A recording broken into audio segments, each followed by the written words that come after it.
Yes, welcome back everybody to Altcoin Daily. My name's Austin. If you hold cryptocurrency, I have some very troubling news stories I want to share with you. We'll talk about the IMF and CBDCs. I'll share with you the Ethereum network currently censoring transactions. We'll talk about it, as well as the latest XRP news and much more.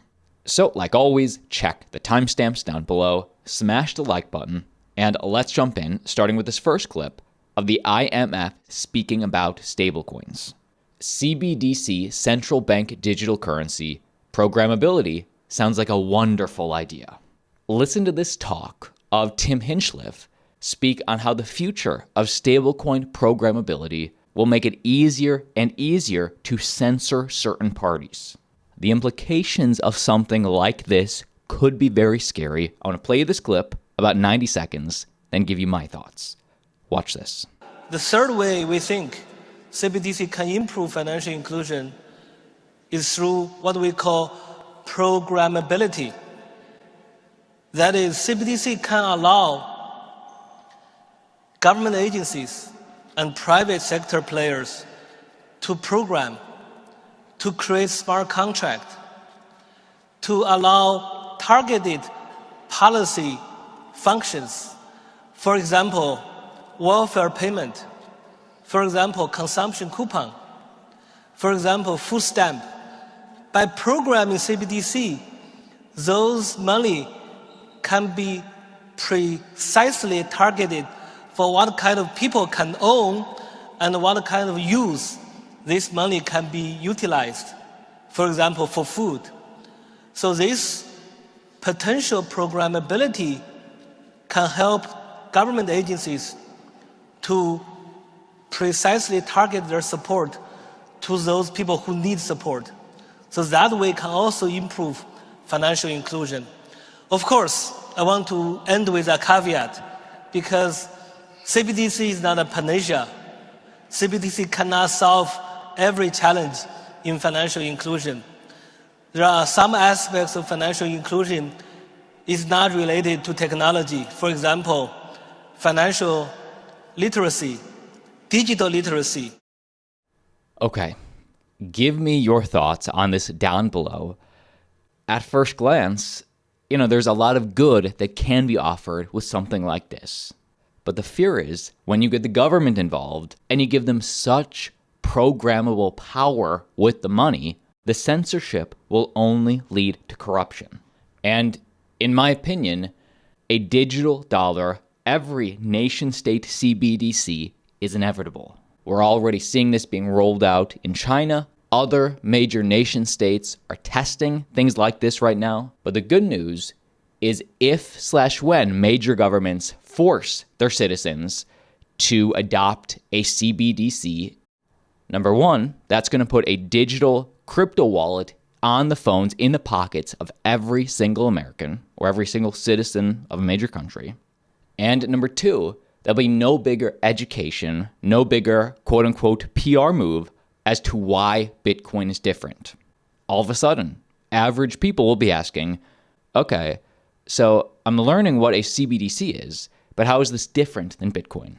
One is finite, decentralized, permissionless, while the other could not be more infinite, permissioned, centralized. And having said that, let's have a very real talk right now regarding Ethereum. Censored Ethereum blocks hit the 51% threshold over the last 24 hours. So censorship has been a growing concern within the Ethereum ecosystem, especially since the advent of MEV Boost after the merge. We'll talk about these words in a second.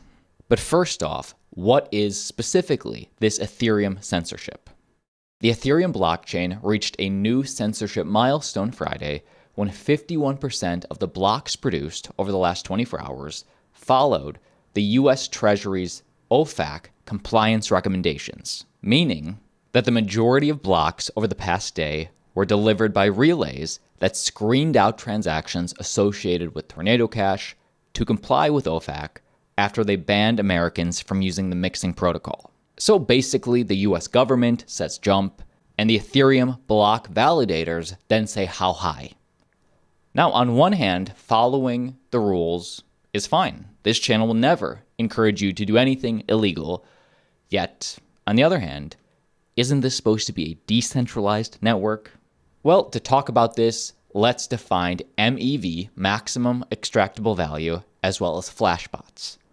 Maximum extractable value, MEV, refers to the rewards that block builders and validators receive from reordering transactions within a block.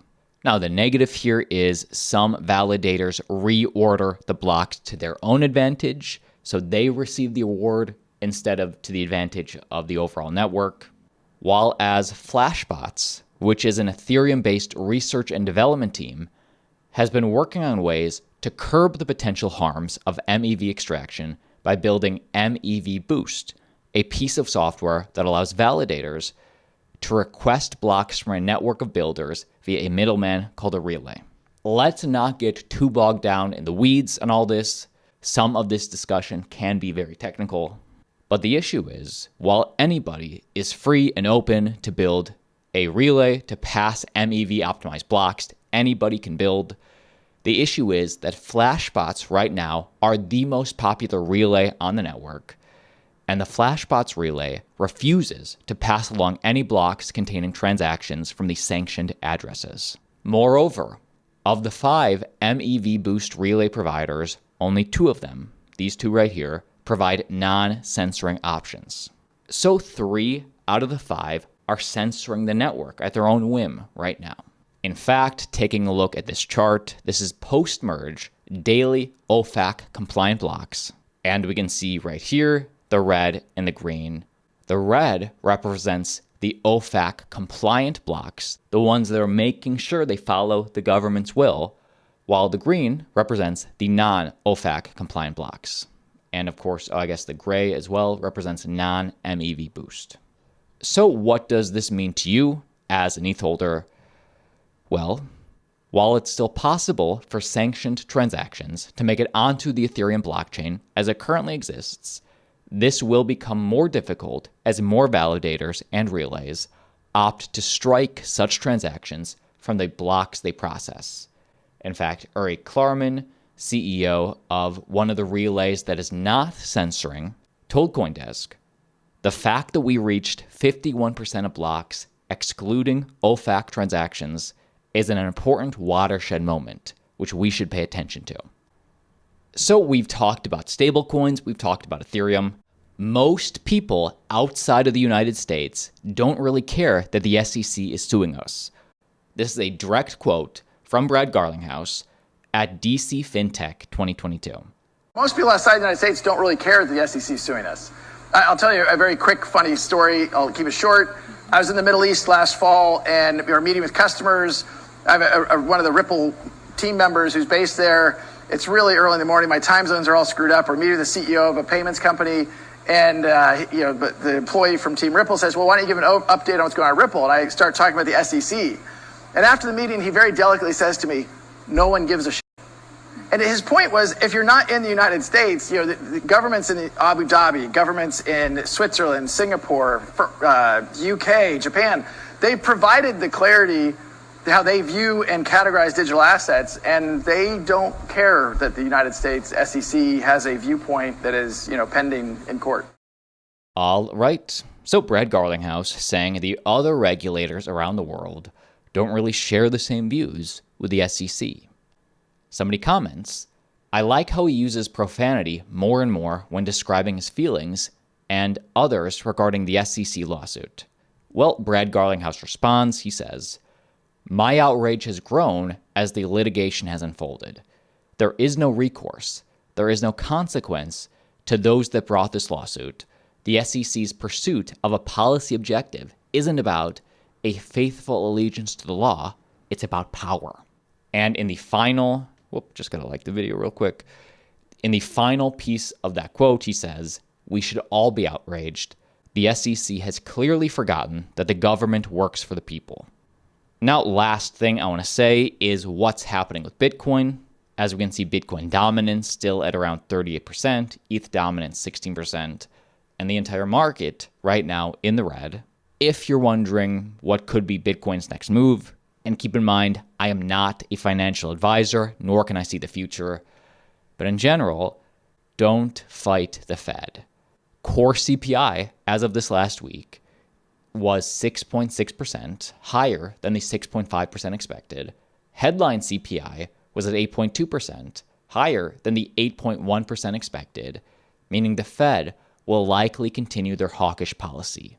Don't fight the Fed. Let me know what you think, but like always, see you tomorrow.